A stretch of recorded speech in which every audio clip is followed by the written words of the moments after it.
Hoje a gente vai falar sobre isso, né? Crenças, emoções e dinheiro, como equilibrar essa equação. Então, primeira coisa, né, que quem tá aí, assim, eu gostaria que pensasse sobre isso. O que é dinheiro para você?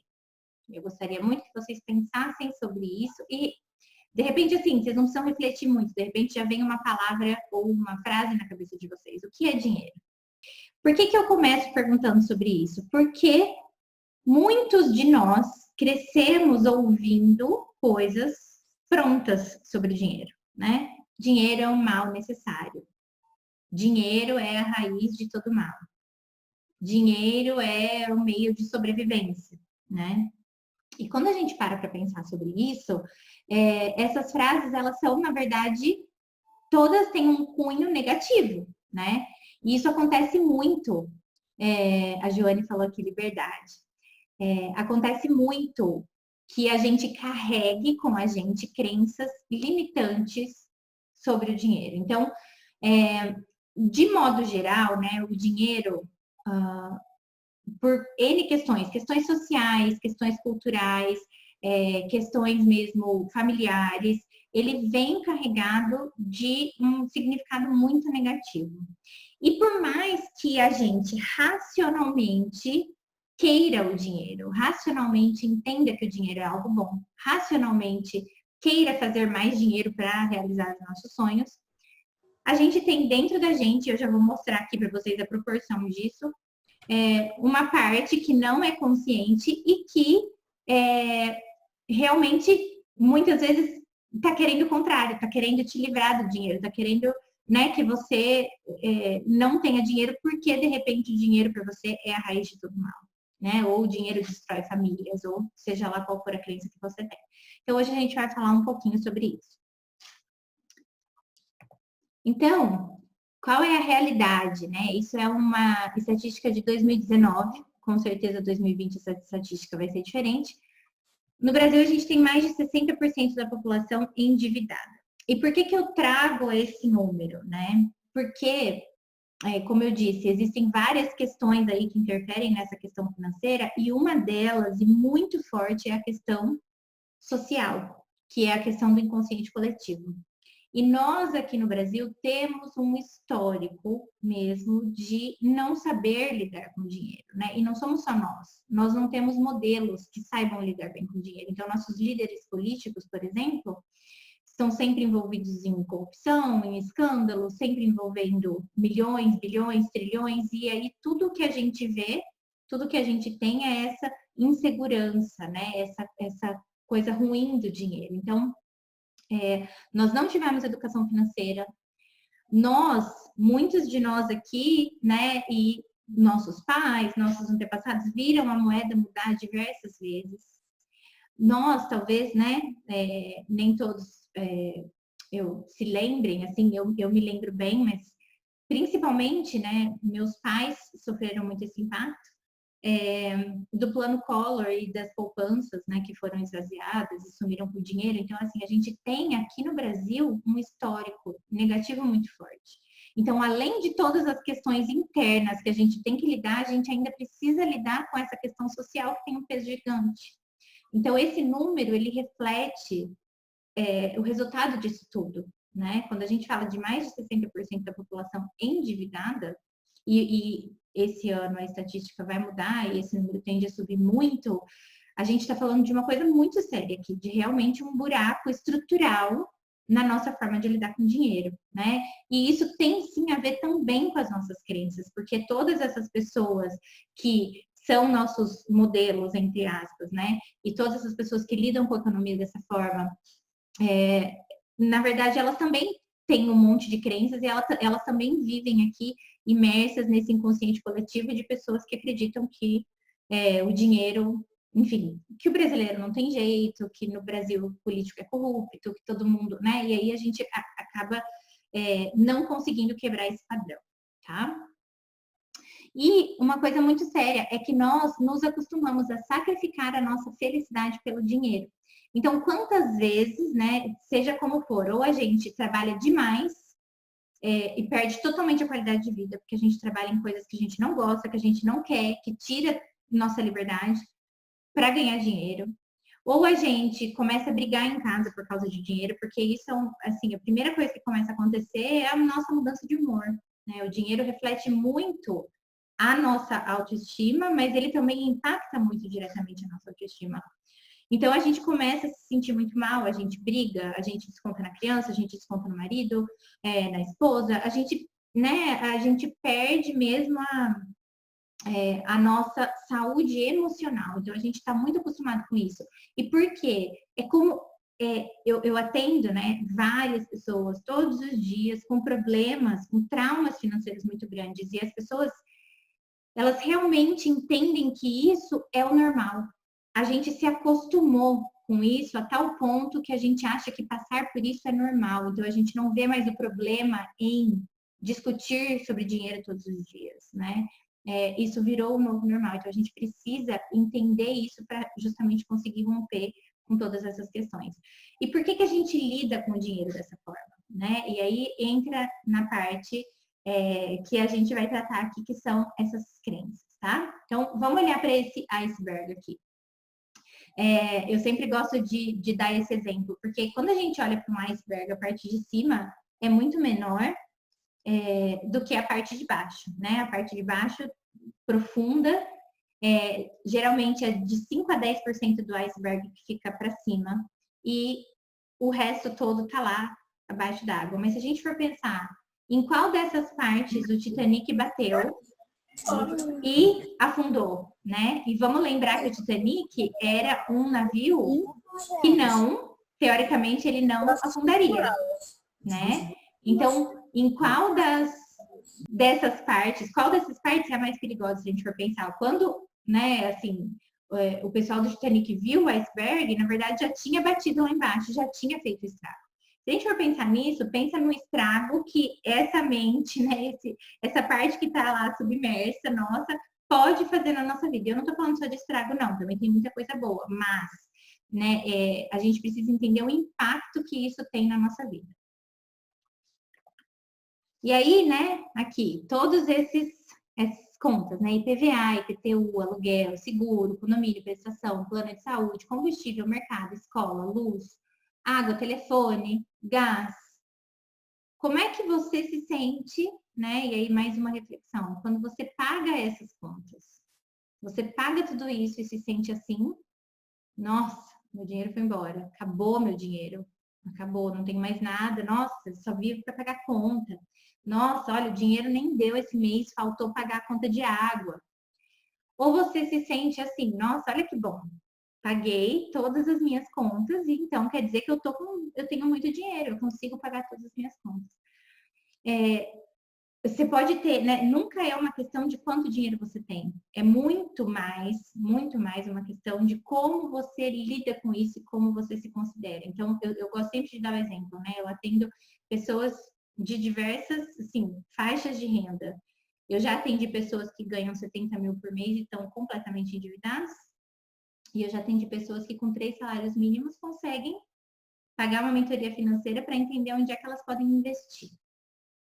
Então, nunca é uma questão de quanto dinheiro você ganha, mas como você lida com isso, e principalmente da tua perspectiva. Então, eu gosto de trazer esse exemplo porque não é que uma pessoa pagou as contas e sobrou dinheiro e para outra não sobrou. Não. Vamos pensar num mês normal em que a gente ganha dinheiro suficiente para pagar as contas do mês.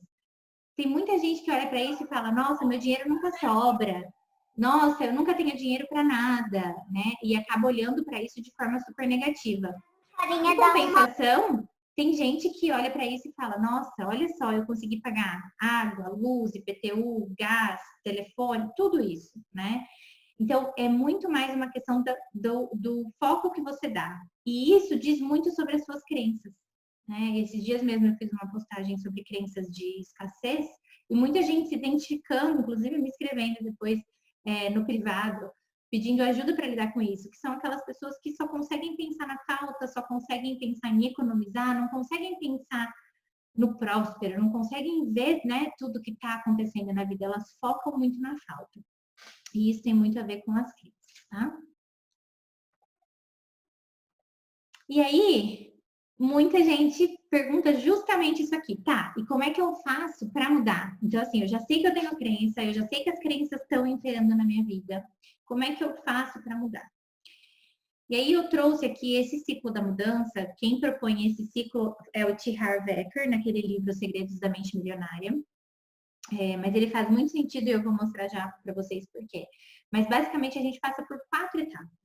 Né? A primeira etapa é a etapa da conscientização. Então é quando a gente cai a ficha, né? A gente se conscientiza de que existe um problema. A partir do momento que você admite que existe uma crença, você entende que tem algo ali que não é possível que você se comporte todas as vezes da mesma forma, mesmo sabendo que não quer se comportar desse jeito, né? Então, uma pergunta que chega muito para mim: eu sei o que eu tenho que fazer, eu sei tudo já o que eu tenho que fazer, mas eu não consigo fazer. E é muito disso, né? É nesse momento que você percebe que tem algo, uma força maior dentro de você que realmente está determinando os seus comportamentos, tá?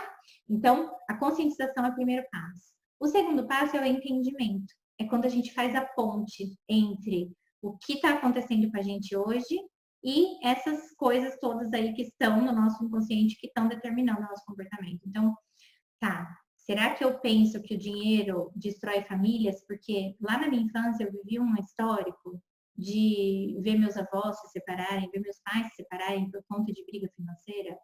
Será que eu vi famílias se separando por conta de uma herança?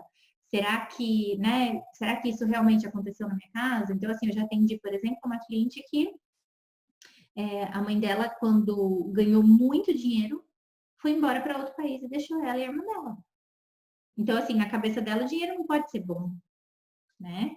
Então, quando a gente faz essa ponte, esse entendimento, ele é muito importante para a gente poder lidar com a questão. A partir disso, a gente parte para a dissociação, que é quando a gente decide que não quer mais isso para gente. Não, então, isso aqui que aconteceu faz parte do meu passado, aí você entende, você honra, você lida com aquilo, e a partir disso, você decide seguir em frente, né? E você faz essa quebra. E aí vem o recondicionamento, que é quando você adota novos comportamentos a partir disso, a partir de agora as ferramentas que você tem. Então, você entendeu que tem coisas aí que precisam ser trabalhadas e você começa a se recondicionar, tá? Antes de eu seguir aqui, Amanda e Elba, tá dando para entender? Tá tudo bem? Vocês querem falar alguma coisa? Querem trazer algo aqui nesse momento? Fiquem à vontade, por favor, tá? Bom, falando um pouquinho de conscientização. Como é que a gente se conscientiza, então? Esse é um exercício prático e fácil de fazer. Qual a primeira memória sobre dinheiro na sua infância? Né? Você teve uma infância em que seus pais conversavam com você de dinheiro, te ensinavam as coisas, você teve uma infância farta, abundante, ou você teve uma infância, de repente, em que você viu seus pais brigando, que as pessoas brigavam com você. No meu caso, por exemplo, né? Dinheiro na minha casa era tabu. Eu não podia falar de dinheiro, eu não podia perguntar o preço das coisas, eu não podia falar de nada disso. Dinheiro para mim na minha casa era assunto proibido. E meus pais eram bancários, vejam só. E aí, quando eu falo isso, as pessoas falam, é por isso então você trabalha com dinheiro. Eu falo, não, gente, não podia falar sobre isso, né? Nunca me ensinaram. Então, depende muito do que você viveu ali. Eu já vou falar sobre isso. Não é só isso que determina suas crenças, mas muito do que você viveu ali formou suas crenças. Então, para a gente se conscientizar, é legal fazer essa ponte, né? Tá, será que tem muita coisa aí que eu trouxe da minha família? Será que nessa minha bagagem tem muita coisa negativa sobre o dinheiro? Né? Ou será que, não, eu não percebo os efeitos negativos, eu realmente entendo que o dinheiro é algo bom. Então também pode ter a ver com a forma como você foi criado. Tem muita gente que teve criações totalmente diferentes, porque o pai era de um jeito, a mãe de outro. Ou porque foi criado pelos avós e também pelos pais. E aí, né, os avós lidavam de um jeito e os pais de outro. Então, tem muita gente que tem uma mensagem conflitante, que não sabe nem o que pensa direito sobre o dinheiro, porque depende muito do contexto, alguns gatilhos são acionados e aquilo vem à tona. Mas a pessoa entende, né, de formas também assim que não fica claro, né, é uma mensagem muito confusa. Então, tem muita gente que tem isso também, que acaba percebendo que dependendo da situação, é algo positivo, dependendo da situação, é algo negativo. Aí, essa frase eu gosto bastante, é do Brad e do Ted Kontz, que eles são psicólogos econômicos, né? Eles falam que, embora tenhamos tendência de evitar as lembranças dolorosas, os efeitos delas sobre a vida persistem até encararmos o assunto e lidarmos com qualquer sentimento que não tenha sido expressado. E aí eu gosto muito de trazer isso, por quê? Porque toda vez que eu falo qual a memória da sua infância, tem muita gente que acessa pontos de dor, tem muita gente que olha para a infância e sofre, se bloqueia, não consegue. Tem inclusive pessoas que falam para mim, eu não tenho memória.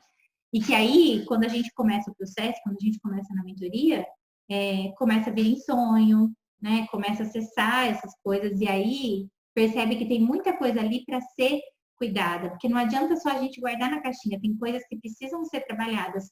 Por quê? Porque elas vão ter um peso na nossa vida até que a gente encare aquilo de frente, trabalhe aquilo e a gente consiga dissociar. Então, o caminho é esse. Eu sempre falo, a gente vai primeiro para um ponto de dor, mas para depois entrar na liberdade, sabe? É necessário a gente encarar esses pontos de dor.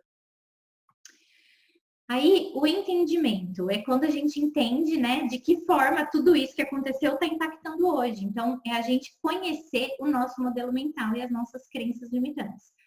Nosso modelo mental é um conjunto de crenças e tem muito a ver com a programação que a gente recebeu no nosso passado. Não é só no passado, tá? Já vou falar sobre isso, existem crenças em vários níveis, mas muito do que a gente faz hoje no automático tem a ver com o que a gente viveu do 0 até os 7 anos ou até, assim, ontem, né? Até ontem ainda é nosso, até 5 minutos atrás é nosso passado. Então, tudo isso ainda está formando e reforçando as crenças, mas principalmente do 0 aos 7 anos. Isso é muito, impacta muito a nossa vida. E o que são as crenças, né? São situações que a gente viveu lá no passado que geram uma emoção e essa informação acaba ficando armazenada na nossa mente inconsciente. Mas o que acontece, né? Isso assim, explicando de forma bem rápida e prática, tá? Mas o que acontece? Nossa cabeça, nossa mente acredita que aquilo é uma verdade absoluta. Ela não consegue, sem um esforço consciente para isso, ela não separa a porção verdade da porção não verdade. Então, quando a gente fala, por exemplo, uma crença que muita gente ouvia muito, né? Dinheiro não traz felicidade. Acredito que todo mundo aqui já ouviu e se bobear já repetiu isso, né? Então, dinheiro não traz felicidade. Quando a gente fala isso, nossa cabeça entende o quê? Que na verdade dinheiro traz tristeza. É uma verdade absoluta, tá ali. O dinheiro não traz felicidade. Se ele não traz felicidade, eu não vou ser feliz, né? Então, eu não quero dinheiro. E aí você começa a não querer esse dinheiro. Qual é o problema disso? O problema é que isso não é uma verdade absoluta. É verdade, sim, que não é o dinheiro, a felicidade não vem assim no dinheiro, não é isso. Mas quantos momentos felizes o dinheiro não pode nos proporcionar? Quantas coisas boas, quantas realizações? E quando a gente pensa simplesmente assim, né, dessa forma, esse entendimento raso da coisa, que é geralmente o que acontece, a gente não consegue viver aquilo. A gente não consegue separar aquilo, a gente não consegue entender o quanto aquilo, na verdade, está impactando. E uma coisa que acontece é que essas situações que a gente viveu no passado, quando a gente era criança, a gente tinha uma certa bagagem. E a forma como a gente interpretou aquilo naquele momento é que ficou armazenado. Agora, muitas vezes a gente tem muito pouca ferramenta para lidar com essas coisas quando a gente é pequeno, né? Muito pouca ferramenta emocional. Então, assim, como que eu vou lidar, por exemplo, com a separação dos meus pais e vi eles discutindo sobre dinheiro, né? Como é que eu vou entender que o dinheiro não é o culpado, né? De repente, naquele momento, hoje eu consigo entender, mas naquele momento eu não conseguia e aquela informação ficou armazenada. E aquela informação tá, de alguma forma, determinando a forma como eu vou agir e reagir com relação ao dinheiro.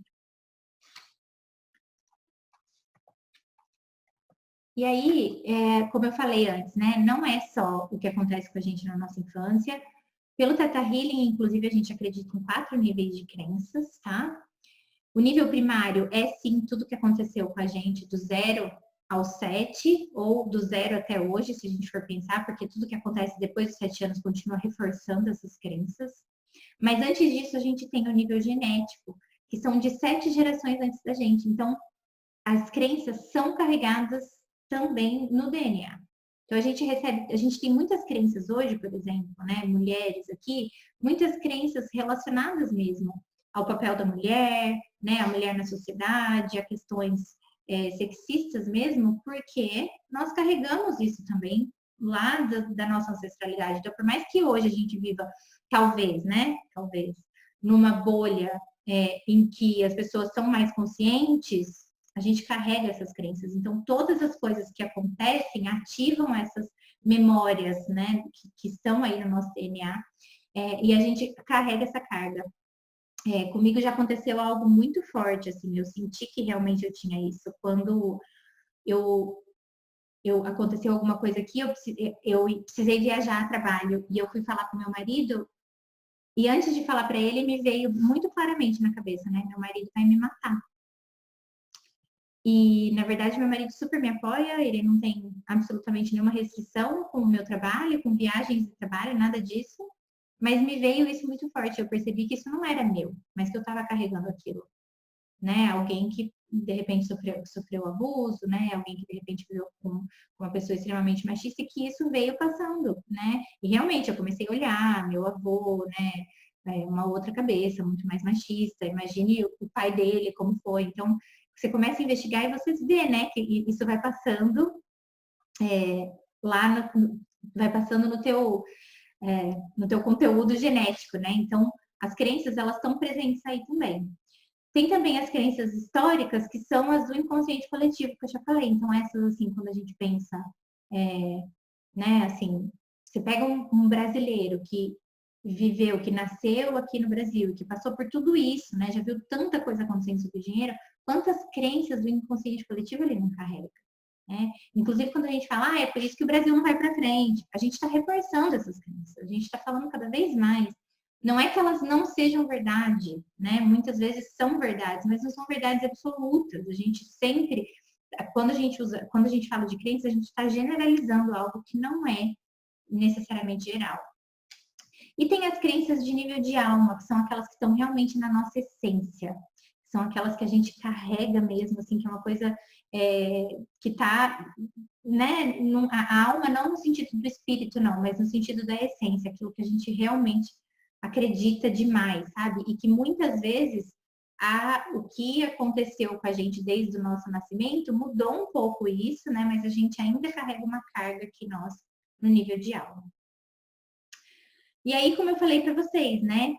Mais ou menos 5% aqui é a parte de cima do iceberg, é a parte consciente, e os outros 95% que é a parte que a gente não se dá conta, mas é aí que estão os medos, os traumas, as fobias, os desejos, as compulsões, as crenças limitantes e tantas outras coisas, né?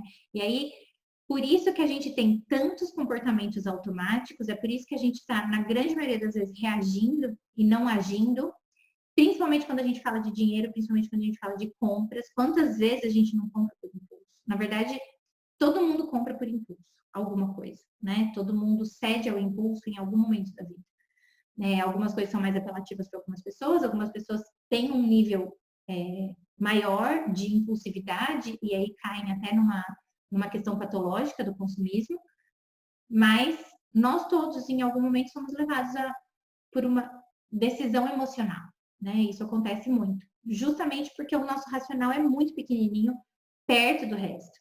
Então, é muito mais fácil a gente ser tomado por emoções, ser tomado por crenças. E aí, mais uma reflexão, né? Eu até coloquei isso esses dias no Instagram. O que é que você pensa quando você vê uma mulher que tem muito dinheiro? E eu gosto sempre de contar essa história nas palestras, porque surgem as mais variadas respostas. Mas imagina uma mulher, você andando na rua e aí você vê uma mulher do seu lado. Cabelo feito, maquiagem, unha feita, a mulher de salto alto, carregando várias sacolas de uma loja chiquérrima e entrando num carro gigante, lindo e maravilhoso. Aquele dos seus sonhos, que eu não sei qual é, porque eu não ligo muito para carro, mas para quem liga para carro, imagina aí o carro. gigante. E aí, o que você pensa quando você vê essa mulher? Por que ela tem tanto dinheiro? Da onde veio o dinheiro dela? O que você sente no teu corpo? Que parte do teu corpo reage? O que vem de comparação? Eu gosto de perguntar isso e eu trago a questão da mulher e não do homem, justamente porque a questão da mulher muitas vezes vem com uma dessas questões, né, sociais, que é justamente essa questão do sexismo e dessa diferença, né? Se a gente vê um homem nessas condições, é como se fosse muito mais natural pra gente do que a gente pensar numa mulher, assim. E quando a gente pensa numa mulher assim, muitas vezes vem, sim, a questão do marido. E muitas vezes vem uma questão ainda pior. Em todas as palestras até hoje em que eu coloco essa foto e eu jogo essa pergunta, em todas, sempre tem alguém que fala é prostituta. Sempre tem alguém que fala casou com marido rico. Sempre. Então, e assim, às vezes, né, a pessoa não fala, mas justamente por isso, já tem um nível de consciência e já se policia. Mas será que lá dentro, será que o primeiro ímpeto, né, como a Joane falou, primeiro ela pensa isso, depois ela se corrige. Porque muitas vezes é isso, muitas vezes vem isso pra gente, né? Muitas vezes vem sentimentos ruins, por exemplo, você pensa que ela é poderosa, você pensa que ela é merecedora, mas aí você tem inveja dela. E a inveja é um sentimento ruim. Então, de alguma forma, vem algo negativo, né? Porque vem uma comparação, vem uma opressão. Eu tenho inveja dela porque ela tem e eu não. E aí, isso mostra também sua crença. Eu não posso ter isso. Eu não sou merecedora disso. Então, quando você sente a inveja, você também está se deparando com crenças limitantes, né? E tem uma outra coisa. Quando a gente pensa assim, sucesso, poder, aí a gente precisa parar e pensar: eu quero esse sucesso? Eu me enxergo tendo esse sucesso? Eu consigo me ver no lugar dela? Ou quando eu vejo, é assim, é uma coisa extremamente distante e na hora eu já penso, eu nunca seria assim. Todos esses questionamentos vão trazendo para a gente quais são as crenças que precisam ser trabalhadas. Tá? Então, esse exercício, por mais que pareça uma coisa boba, depois, assim, levem essa pergunta para o sono, né? Eu gosto de falar, leva para o sono, porque daí você dorme pensando nisso, acorda, entende. Você gostaria de ser essa mulher? Você gostaria de ser você nesse lugar? Você consegue se enxergar assim? Porque tem gente que só de pensar já fala assim: nossa, não, pelo amor de Deus, não, mulher fútil, né? Eu já ouvi de tudo, gente. Nossa, imagina eu andando assim, com sacola e carrão, como é que eu vou chegar na casa dos meus pais? Então, daí você vai percebendo quais são as crenças que você tem com relação a isso, tá? E aí, né, algumas das crenças básicas que todo mundo já ouviu e talvez já tenha repetido mais de uma vez, né? Dinheiro não nasce em árvore, dinheiro não cai do céu, dinheiro não traz felicidade. Ah, você pensa que meu dinheiro é capim? Deus ajuda quem cedo madruga. Ou tem que trabalhar muito para ter dinheiro. Ou, né, rico não vai para o céu. Ou dinheiro é raiz de todo mal. Dinheiro não leva desaforo. Um monte, né? Um monte que a gente cresceu ouvindo e se bobear tá repetindo até hoje. Eu tenho que me segurar, gente. Eu vou falar para vocês. Quando meu filho fala assim: "Mamãe, um dia você compra para mim não sei o que, não sei o que, não sei o que, não sei o que, sei lá, uma coisa que ele viu na TV, né?" Eu tenho que me segurar, falar assim: "Você pensa que meu dinheiro é o quê?" Porque meu ímpeto é falar isso. "Você pensa que meu dinheiro é o quê?" Né? E aí você já joga um. "Você pensa que meu dinheiro é capim?" E quando eu vejo luz acesa, agora na quarentena, luz acesa pela casa inteira e não consegue apagar a luz. Eu sou sócia da CPFL, por acaso? Né? Crença, gente. Crença. Crença que a gente ouve, crença que a gente repete, padrão que a gente está reproduzindo sem parar para pensar. Já tava, esses dias já tinha caído. Aí, vamos falar um pouquinho então da dissociação. Como é que a gente faz então para dissociar? Vamos lá. Como é que a gente faz, então, para partir para essa dissociação? Para falar, não quero mais isso, né? Primeiro, a gente precisa mudar as lembranças dos acontecimentos que marcaram a nossa vida e moldaram o nosso modelo mental. Como é que a gente muda essa lembrança? Não é que a gente vai alterar nada, não. A gente vai só mudar o significado e o impacto emocional que elas têm na nossa vida. Porque uma vez que a gente passa pela onda de emoção, a gente consegue aplicar a nossa perspectiva e a nossa experiência como adulto.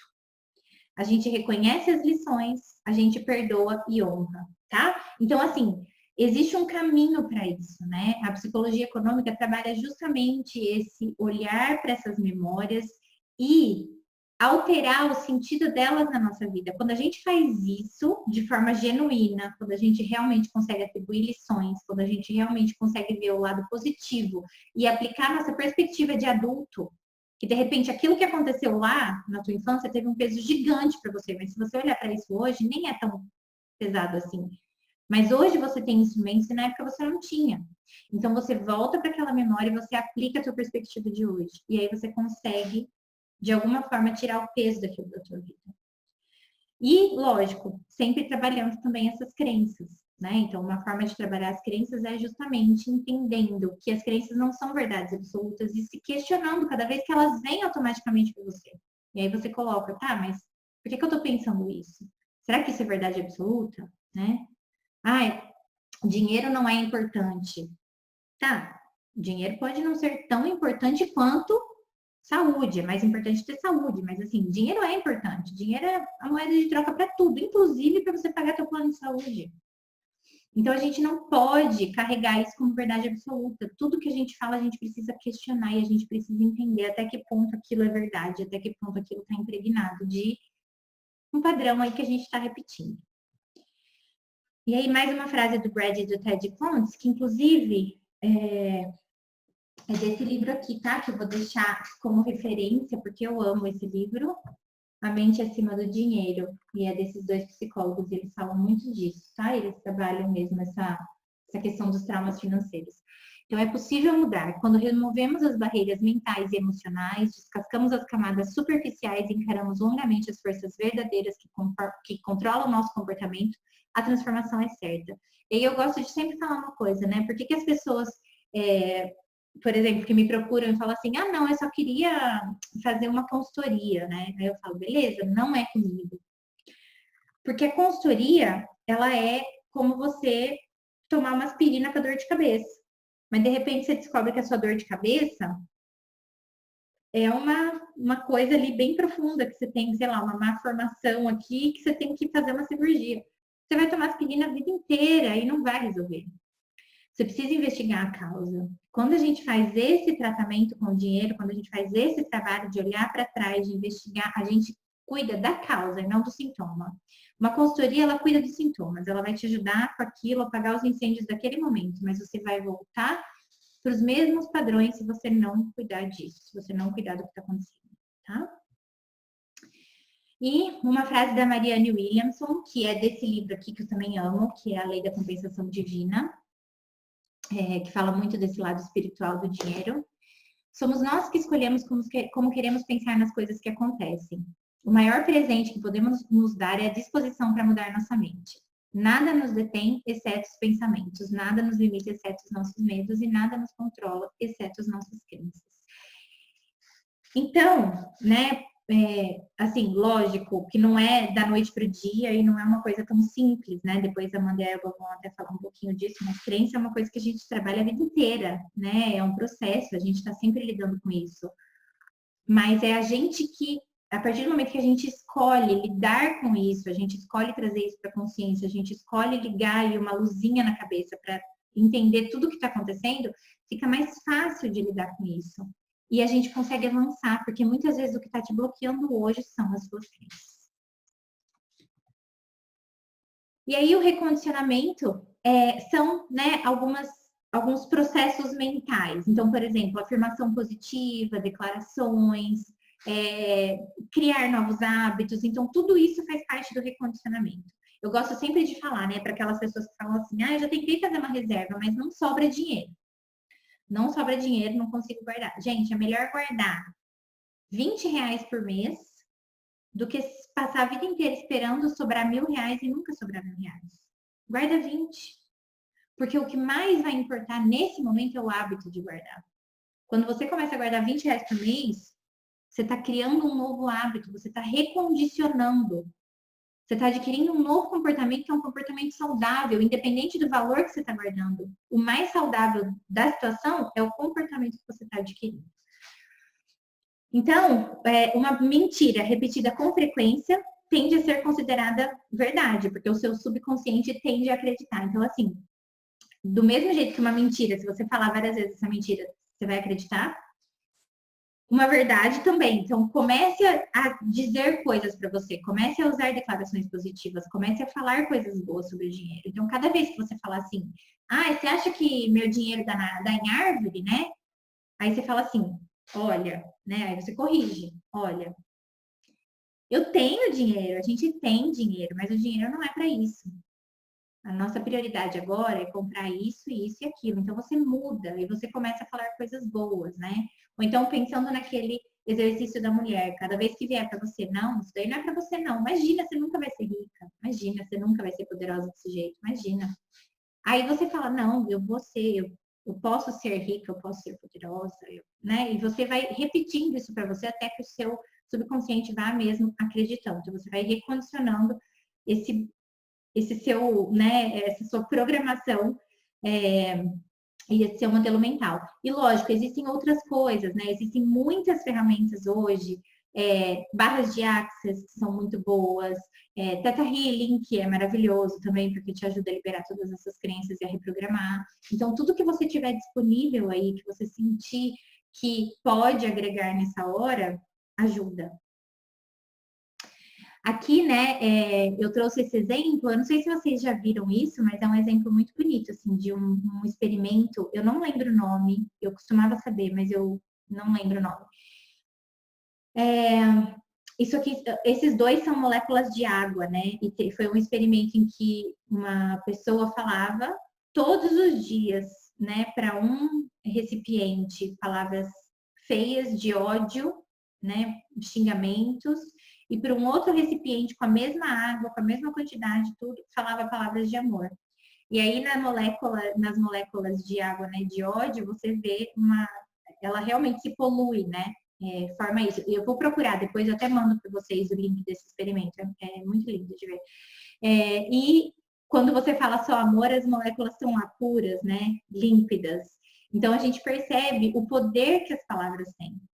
Só que a gente continua repetindo pra gente mesma, né? Eu não faço nada errado. Eu nunca vou ter dinheiro. Eu não sou capaz. A gente continua repetindo pra gente palavras de ódio, palavras ruins com dinheiro, quando a gente podia estar simplesmente emanando amor. E aí, falando um pouquinho de abundância, já estamos terminando, tá? A raiz da escassez é o medo. Então, toda vez que a gente está pensando na falta, na verdade, a gente está com medo, né? E tem uma coisa que vence o medo, que é o amor. Esse livro da Marianne Williamson fala muito disso, da gente se conectar com a lei da compensação divina, que é a lei da abundância infinita, né? Que é o nosso direito divino de ser abundante. Então, quando a gente se conecta com isso, a gente para de sentir tanto medo.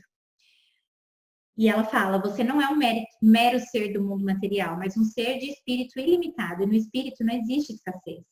Carência atrai carência e abundância atrai abundância. Então, quanto mais faltou dinheiro naquele mês, você foca na sua dívida, mais você está atraindo carência. Eu estava atendendo uma pessoa agora às 5 da tarde e ela estava falando disso, do quanto ela demorou para sair daquela bola de neve do endividamento, mas uma vez que ela saiu, ela está conseguindo se manter fora daquilo, porque agora está sobrando dinheiro para ela todos os meses. O que mudou foi a consciência dela, não foi o tanto de dinheiro. Na verdade, ela está ganhando menos agora, porque agora na quarentena o marido caiu 3 vezes o salário e ela não está ganhando os bônus. Então, ela está ganhando menos, mas está sobrando dinheiro, porque mudou a consciência dela, mudou a visão dela sobre tudo aquilo. Precisamos fazer mais do que simplesmente erradicar nossos pensamentos de pobreza. Precisamos nos permitir aceitar de forma proativa, chegando a ponto de incorporar as energias da abundância. Então, é por isso que eu perguntei, né? Você consegue se enxergar no lugar daquela mulher? Você consegue se ver linda e maravilhosa entrando num carrão, cheia de sacola, com salto alto? E a nossa abundância interna é a primeira fonte da nossa abundância externa. Como filho de Deus, você é internamente abundante. A abundância externa é simplesmente um reflexo de quem e do que você é. Então, esse é o conceito aí desse livro da Marianne Williamson. E mais uma frase: a riqueza não vem de outro lugar, não vem de fora de nós, mas se manifesta de acordo com os nossos pensamentos. E o julgamento é uma das barreiras, uma das maiores barreiras dos nossos avanços milagrosos. E eu gosto dessa frase porque tem muito a ver também com aquele exercício. Se você julgou aquela mulher, é isso que pode estar impedindo você de chegar nessa mesma posição. Porque se você diz, eu quero dinheiro, mas você vê uma pessoa rica e você julga, tem maracutá envolvido. Não, certeza, tá no esquema de, né, fazendo alguma coisa. Toda vez que você julga, você está impedindo aquilo de chegar na sua vida. Consciência é a habilidade de estar presente em sua vida a cada momento, sem julgamento sobre você ou outra pessoa. É a habilidade de receber tudo e nada rejeitar e criar tudo o que desejar na vida, mais grandioso do que você tem atualmente e mais do que pode imaginar. E quem não vê grandes riquezas na imaginação, jamais as verá no extrato bancário, porque o sonho é a semente da realidade. E para terminar, tá, gente? Essa frase aqui que é atribuída ao Gandhi, e eu acredito que seja dele. Suas crenças se tornam seus pensamentos se tornam suas palavras se tornam suas ações se tornam seus hábitos se tornam seus valores, e seus valores se tornam seu destino. Então, a gente precisa começar cuidando aqui do que está lá na raiz, que são as nossas crenças. E é por isso que essa aula, para mim, era tão importante e é realmente o básico de tudo, tá? E é isso!